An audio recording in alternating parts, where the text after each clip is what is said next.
Dulu saya minat jadi saintis. Wow, saintis.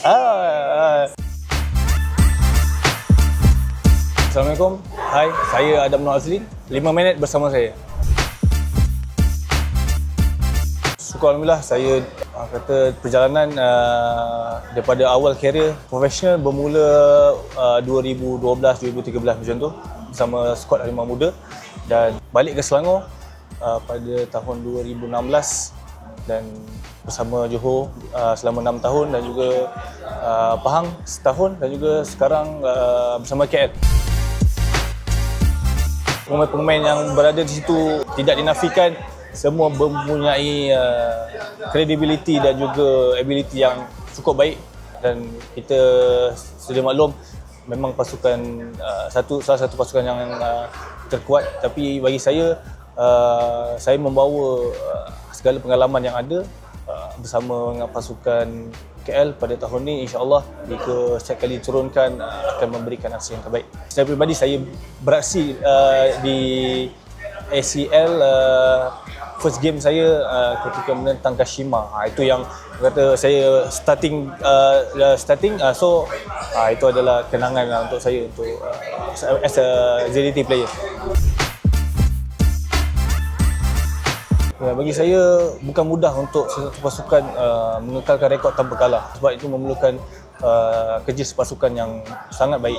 Saya dah set my mind kalau setiap kali saya diturunkan saya akan beraksi dengan sebaik mungkin untuk membantu pasukan untuk mencipta kemenangan dan juga ya kita tahu semua pemain yang berada di KL City ni semua mempunyai latar belakang yang cukup baik.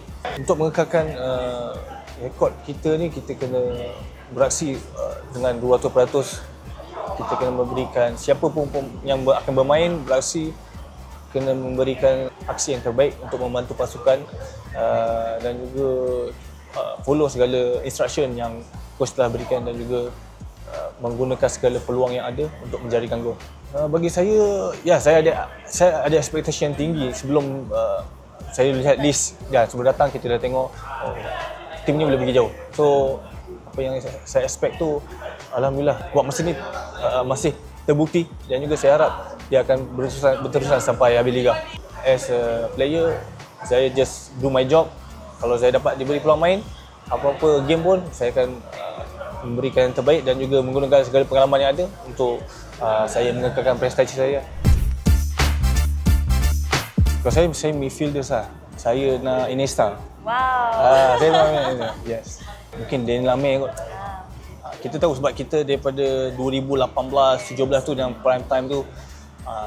So kita tahu macam bench saya tu diorang tu core lah dalam midfield dia, Syaman dan Azam, all that player kalau boleh kalau datang sini orang kata lagi steady lah.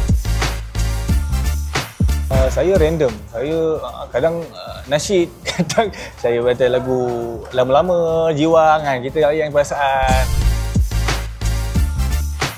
Minat jadi saintis. Wow, saintis.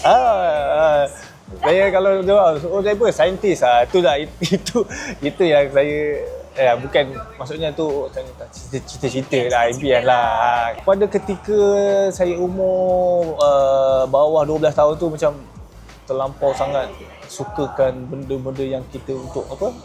Berkaitan sains, kita nak mengkaji lah apalah kan, mungkin lah kan, tapi itu yang buatkan saya macam ini saintis tak? Bagi saya Kuching City. Yes. Sangat apa kata mempunyai pemain lebih kurang macam kami juga KL City dan juga mempunyai import player yang berkualiti serta local player yang baik lah. Okey, kepada semua fans pasukan KL City, teruskan menyokong pasukan KL City sehingga liga ni habis. Walaupun kita berada di top 2 sekarang, kita tak boleh berasa selesa. Kita kena teruskan usaha, kita kena teruskan menyokong. InsyaAllah kami sebagai pemain akan memberikan aksi yang terbaik setiap perlawanan. InsyaAllah dengan sokongan anda untuk hadir ke stadium memberikan lagi motivasi untuk kami untuk bermain dengan lebih baik.